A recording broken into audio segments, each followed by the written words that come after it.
સ્વાગત છે એકવાર ફ્રી આપની કંપની પર આપનું અને એલકેપી સિક્યુરિટીઝના વત્સલ ભુવા આપણી સાથે જોડાઈ ગયા છે. વત્સલ, ગુડ આફ્ટરનૂન. સ્વાગત છે આપનું. અને બજારનો એક વ્યૂ, સિરીઝ એક્સપાયરીનું સેશન, પ્રેશર તો છે. માર્કેટ જે 24,150 પર અત્યારે પહોંચ્યું છે, 57,400 આસપાસ. બેંક નિફ્ટીનો એક કારોબાર કઈ રીતે હવે આગળ સમજવું જોઈએ માર્કેટને, અને શું સ્ટ્રેટેજી લેવલ્સ ધ્યાનમાં રાખવા જોઈએ નિફ્ટી, બેંક નિફ્ટી પર? વત્સલ, ગુડ આફ્ટરનૂન.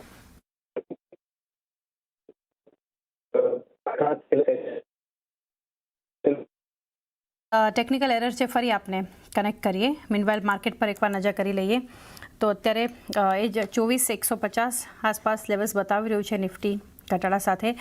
પ્રેશર આજે ક્યાંથી, કયા સ્ટોક્સથી બની રહ્યું છે? થોડા નિફ્ટી લૂઝર્સ પર નજર કરી લઈએ.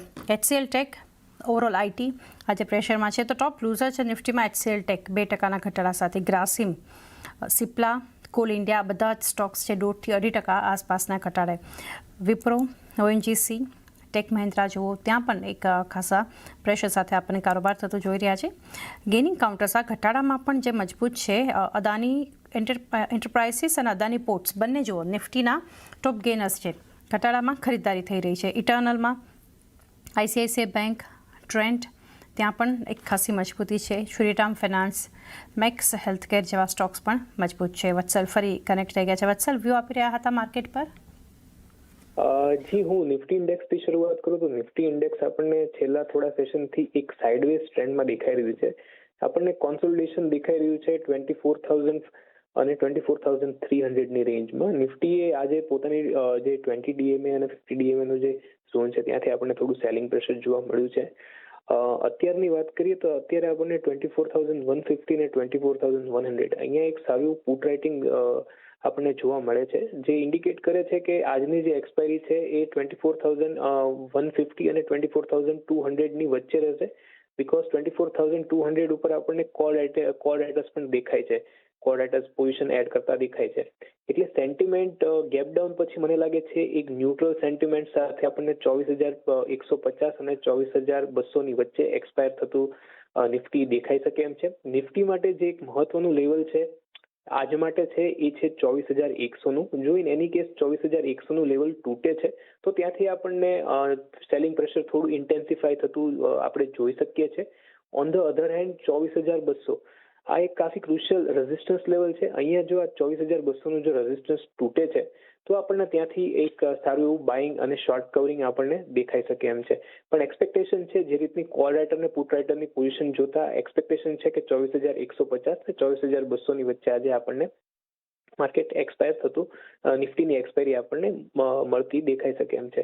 વાત કરી લઈએ બેંક નિફ્ટીની, તો બેંક નિફ્ટી એક ઘણા ટાઈમથી એક કોમ્પ્લેક્સ સાઇડવેઝ કોન્સોલિડેશનમાં છે, જ્યાં ઇન્ડેક્સને એક સારો એવો સપોર્ટ છે 57,000-57,100ના લેવલ પર, અને ઉપર ઇન્ડેક્સ સસ્ટેન નથી કરી શકતું પોતાની 50 DMA અને 200 DMAની નજીક. સો ઓવરઓલ બેંક નિફ્ટી પર પણ એક રેન્જ બાઉન્ડ વ્યૂ પોઈન્ટ છે. 57,200નો એક સારો એવો સપોર્ટ છે ઇન્ડેક્સ માટે, અને ઉપર જો રેઝિસ્ટન્સની વાત કરીએ તો 57,600નો રેઝિસ્ટન્સ છે. બેંક નિફ્ટી માટે પણ એક્સપેક્ટેશન છે કે બેંક નિફ્ટી 57,400 અને 57,500ના લેવલની વચ્ચે આપણને એક્સપાયર થતું જોવા મળી શકે એમ છે. તો એક વ્યૂ ઓવરઓલ નિફ્ટી અને બેંક નિફ્ટી માટે આ એક્સપાયરીને લઈ અને આગળ. ફર્ટિલાઇઝર સ્ટોક્સ આજે ઘણા બઝિંગ છે વત્સલ, સમાચારને કારણે, અને જે રીતે આજે એક અપડેટ છે સ્ટોક્સ માટે. ફેક્ટ જુઓ, FSCT ટોપ વોલ્યુમ બેઝડ ગેનર છે આજે 16%થી 16-17%ની મજબૂતી.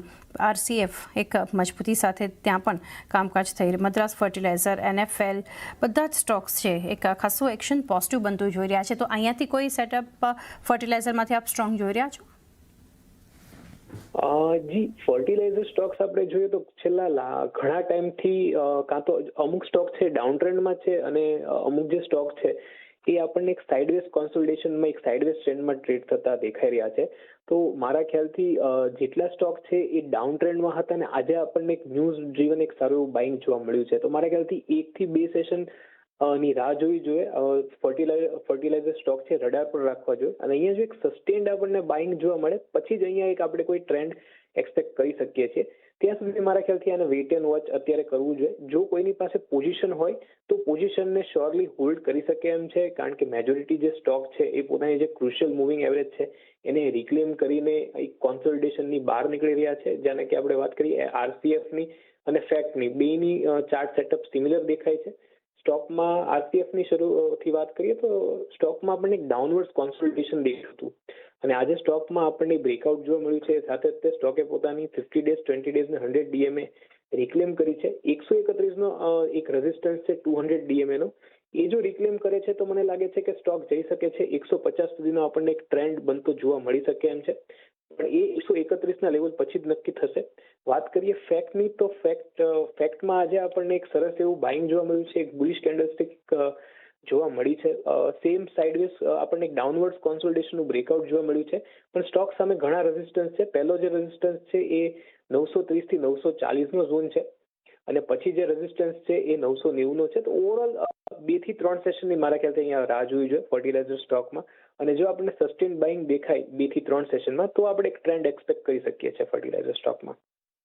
2 થી 3 સેશન થોડી રાહ જોઈ શકો છો. આજ એક તેજી આગળ રહેતી દેખાય તો એક ટ્રેન્ડ ત્યાં રહી શકાય ફેક્ટ માટે.